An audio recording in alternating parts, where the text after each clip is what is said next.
Shana, Joe, it's really great to be with you here today too. Shana, I remember watching the movie Suffragettes and thinking, why are women not further along the journey? What has changed in all that time? I remember watching that movie and just thinking how much more we have to do to experience true equality and genuine respect. And this is part, I think, of that movement of women, supporting women and empowering women, because we are formidable. We are amazing. We have incredible strength, and we've contributed to this world in so many amazing ways, and yet it is still so very difficult to feel that we're heard, respected and acknowledged for our contributions. And I have to say, let's switch off from Gold or whatever that station is, because I swear this is what we have to do.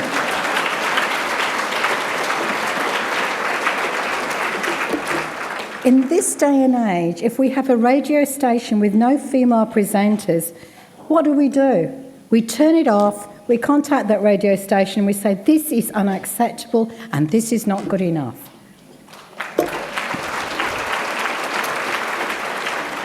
This is what being empowered is about. And we have a powerful voice and we have huge influence. And it is about time that we backed each other as women and supported each other as women and said, and really said, go for your passions, go for your dreams, and support each other to aim high. Because I come from a generation of women and those before me who played safe. We're never encouraged to think big and aim high. And it conditions us and has really been part of our very fabric. And I battle with it all of the time too. And Joe, when you shared your story, I find it fairly amazing or fairly amusing that after what you did, you now have a career in radio rather than television. The visual impressions of running naked, just saying. So where am I right now? Did I ever see myself as being an empowered or an empowering woman? Far from it, far from it. When Luke was murdered, I'd like to say that I spoke to the media with some high idea of what I was going to set out to achieve, but I really didn't. I came out of some kind of shock, and I didn't really understand or know what was happening. I knew what had happened. I couldn't take in the full extent of it, but I did hear people talking about what they should do on my behalf. They should go out and talk to the media on my behalf, because I think that's what you do in the movies.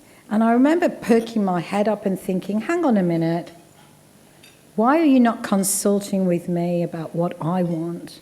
Why are you taking control or taking charge and assuming my power without consulting with me?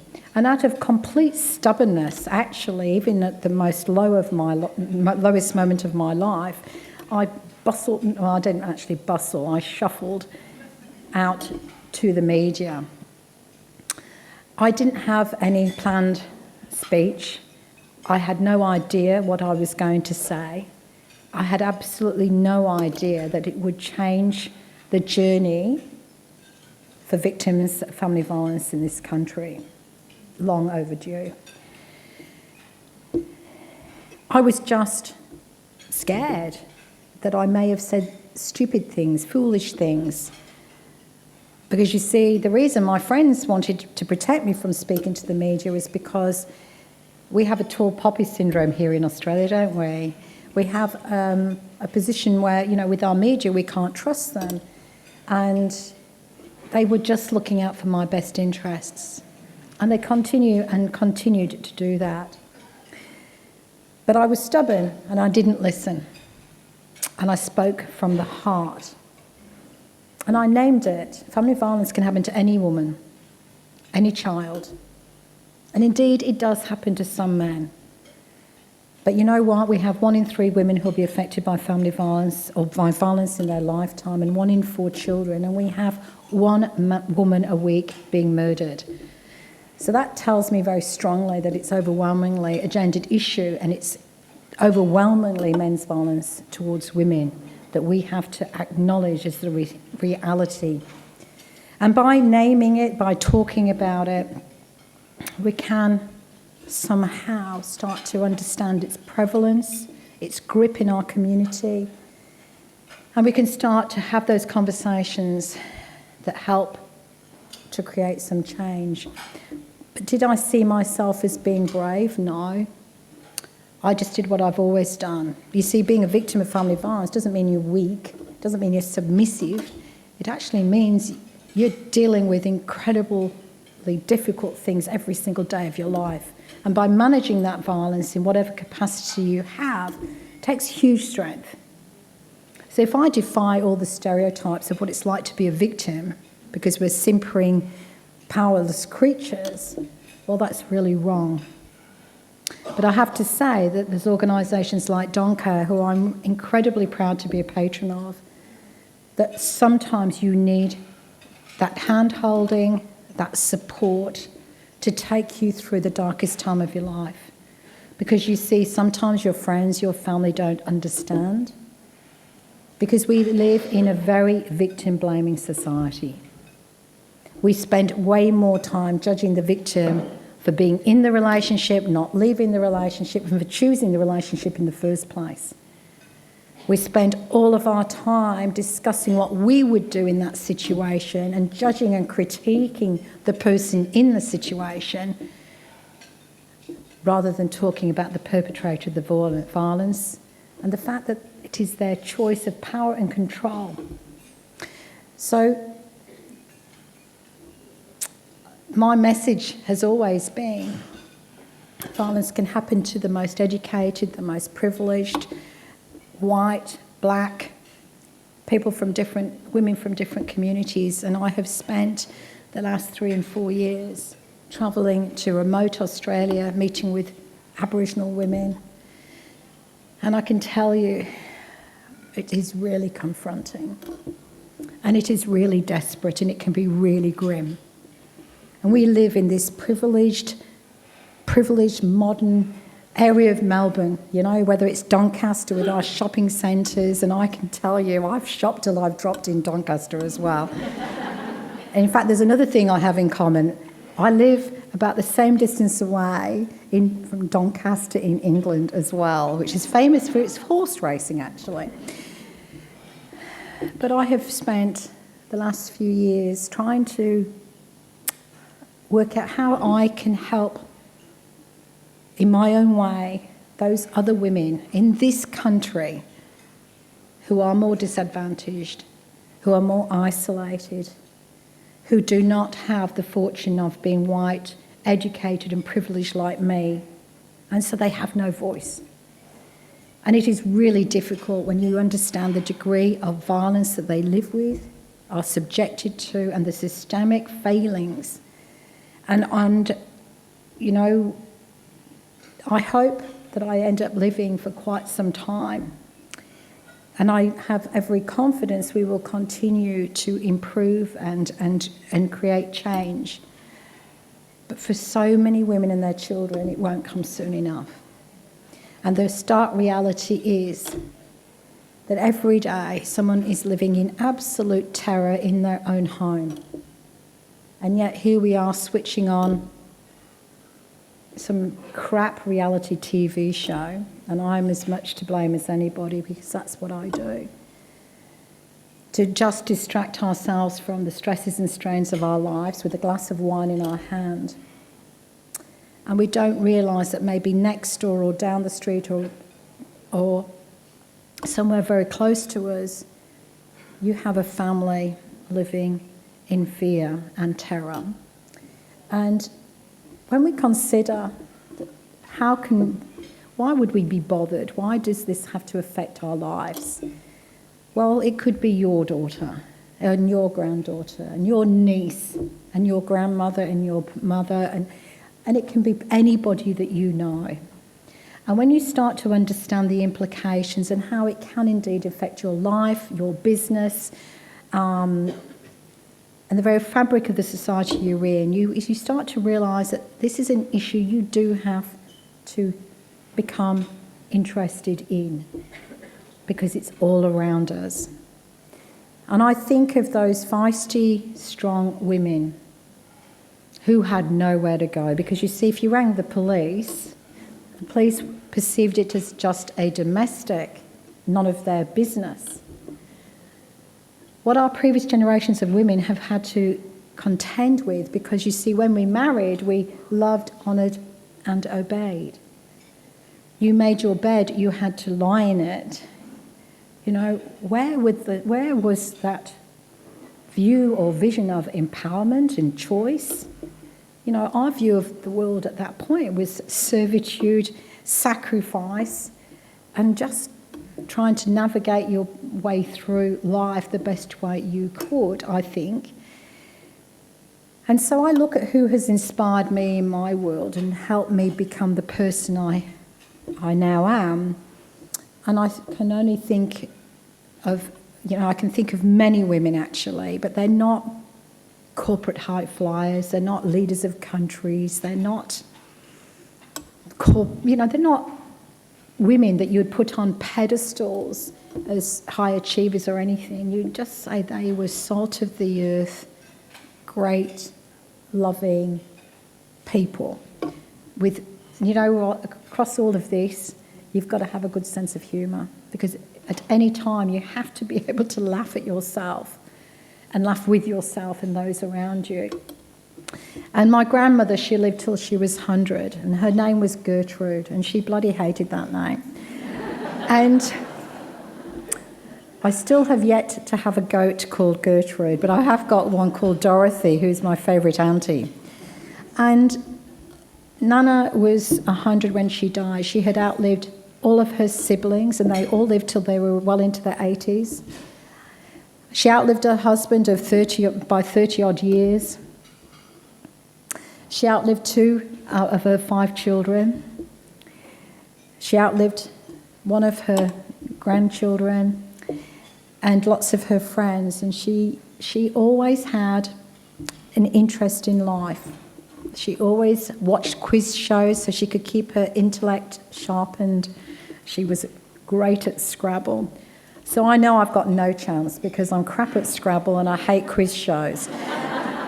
And I think to myself, how sharp is my brain going to be when I'm 100 if I reach that milestone? But Nana always had an interest in all of us. And my mother, her only daughter, died when I was 6. And she was my link to my mum. My dad was the typical stoic man of his generation. He didn't know how to throw his arms around you. He didn't know how to say he loved you. He showed no emotion, no tears, nothing. But I knew he was a good bloke. He was a wonderful friend. And he was really well regarded by everybody in the community, and still is. He's got such a big heart. And the first time I saw him truly emotional was when Luke had died. And for the first time, he spoke to my adult brother, who was 45 at the time. And my brother, for the first time, learnt how my mother had died. Because you see, families don't talk about stuff. Can you believe being 45 years old and never really understanding how your mother had died overnight and been swept away? And he was only 1 year old.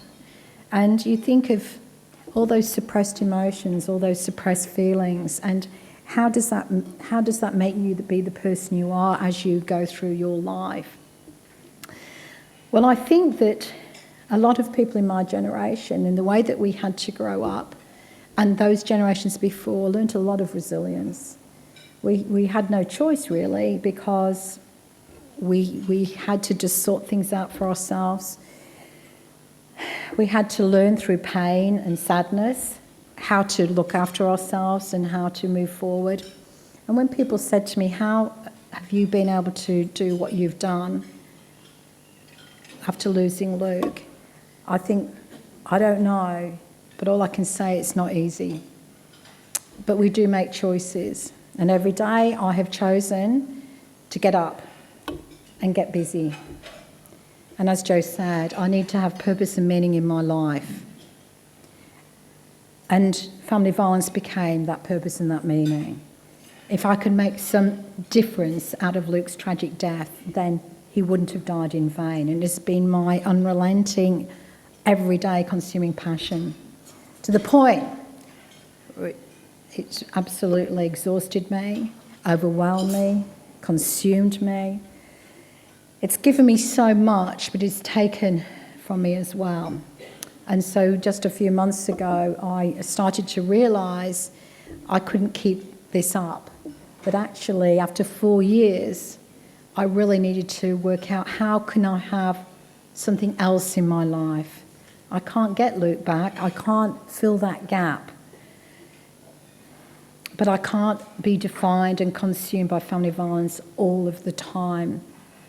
So it's a little difficult for me, because if I'm too funny, it's inappropriate. If I'm too sad, I'm miserable.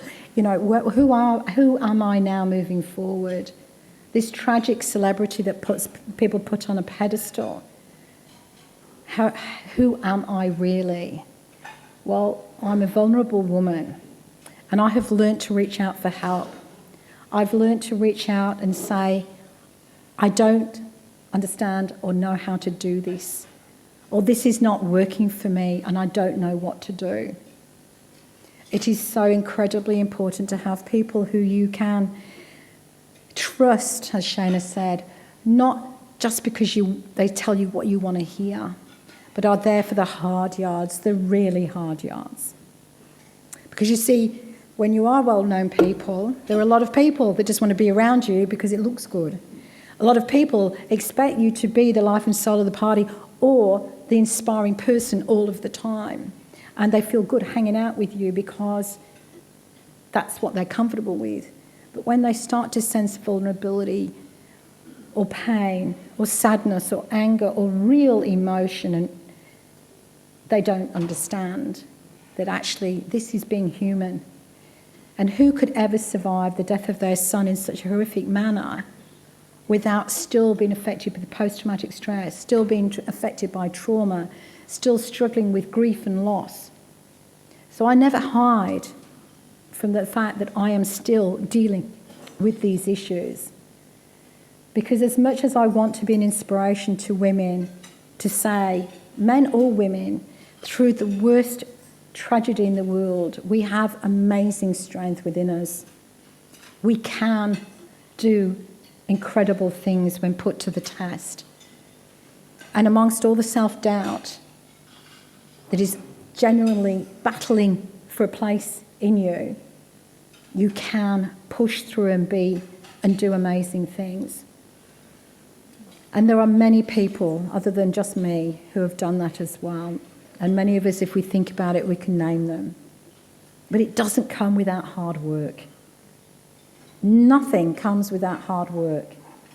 Nothing is given to you, and you can never take it for granted. Because the one thing that it's a guarantee, when you think you've got life sussed, when you think you've got it worked out, when you think you have done your hard yards, something will come from a bolt with the blue and you'll go, shit, I did not see that coming.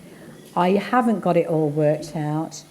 But through that adversity, through that pain, through that failure, you have the opportunity to learn so much more.